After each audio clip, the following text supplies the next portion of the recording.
What I witnessed today was about 1,000 Democratic supporters come out and, without even thinking, I think half the time, just cheer mindlessly at their queen, Hillary Clinton.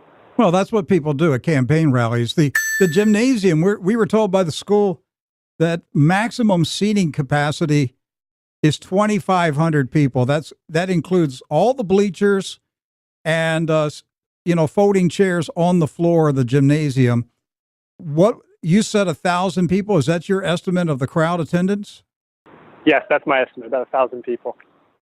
So she didn't even have 50% of the gym full today. They actually closed off part of the gym. They made it look like banners were the walls, the back, but actually there were large sections of the gym they didn't have to use or couldn't fill, rather. And it's really important to note this was a child registration day for the high school here. So a lot of the volunteers, a lot of the people who showed up were actually there to register for school. How do you know that? When I first got here at 9 in the morning, I was going around, looking around, and talking to everyone I could.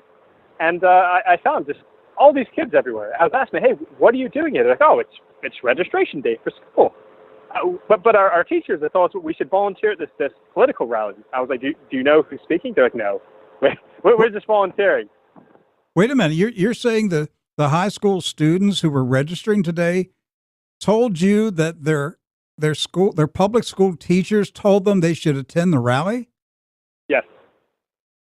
And a lot came in attendance. A lot of the teachers actually came in attendance also.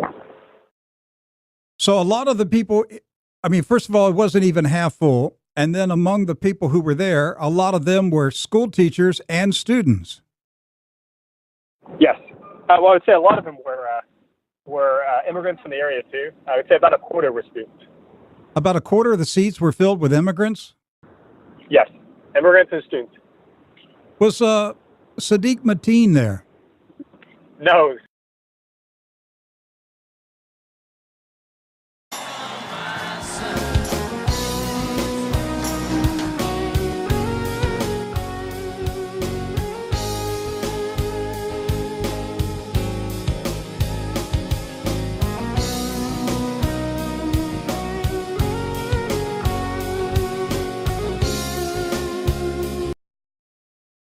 Senator Rand Paul. Okay, Senator, you're maybe the first, maybe the only U.S. Senator who said that she should be locked up. Why do you say that? Well, I'm a big believer in equal protection under the law. Whether you're rich or poor, white or black, everybody should be treated the same under the law. I represent a lot of soldiers in Kentucky, Fort Campbell and Fort Knox. Every one of those soldiers knows they can't take classified information and have it on their personal computer, and they know there won't be any exceptions, that they will be prosecuted, they'll be put in the brig, they'll be stripped of their rank, and they'll be booted out of the military.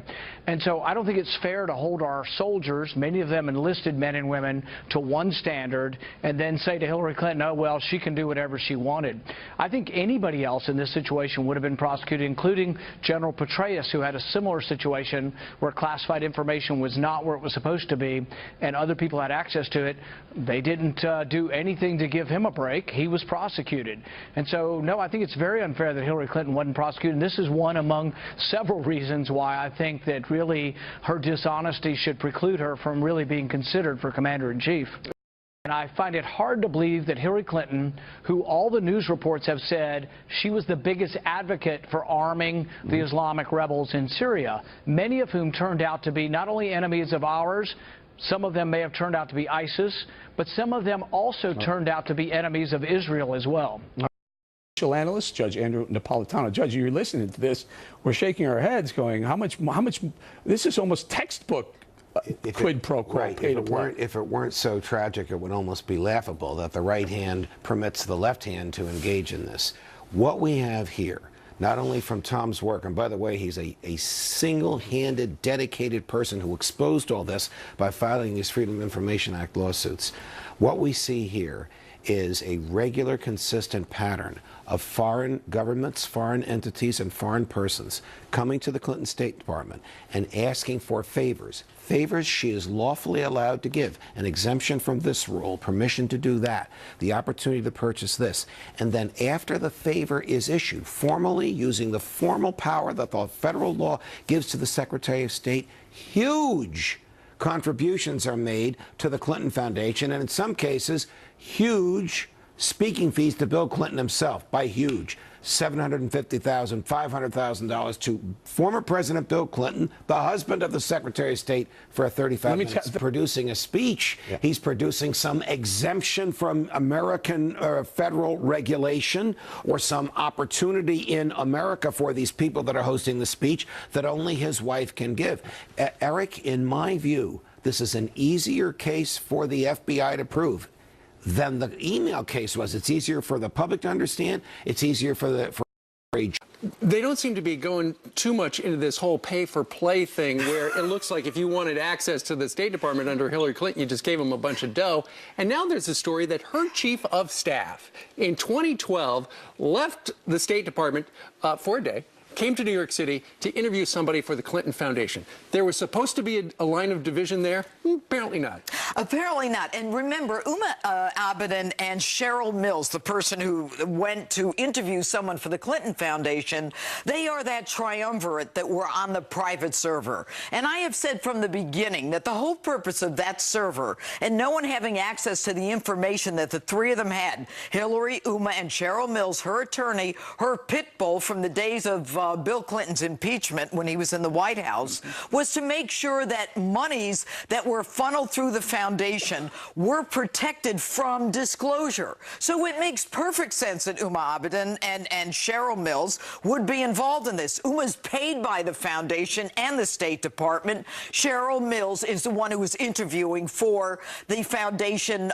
position. So you ask yourself, well, maybe she's just doing this for a charity. Right. Wrong. That's not what this woman does. Remember, as you said, Steve, there was an MOU with the president where Hillary Clinton said that there would be this wall between the State Department and the Clinton Foundation. Now we find out that there are 12,000 emails from the Clinton Foundation to the State Department, essentially making sure that people who paid the Clintons, and I'm not even going to say the foundation, because that is nothing more than a money laundering operation that was used as a slush fund. It is not a charitable foundation. No charitable foundation has only 10% that goes to a charity. And that money is used as a slush fund eventually. And Huma and Cheryl Mills are the ones who are the dogs protecting the organization. So when does this rise to the level of being illegal? It is illegal. And here is the problem. We're more worried about semantics, not that we are, not that normal people are, but the elite media and the Democrats. This is classic, Clayton, pay to play. This, and you know what that means? We use these words. I'm going to tell you what it means. It means RICO. It means bribery. It means political elitism, where people, not just from corporations in America, but Russian oligarchs. Well, Judge, then where are the feds? If you're talking about racketeering and everything else, where are the feds? Where are the feds? They're the same feds who said that, oh, Hillary was just reckless when she spent 4 years with classified emails on a private server. And you're going to tell me that she wasn't reckless and negligent with those emails? Of course she was.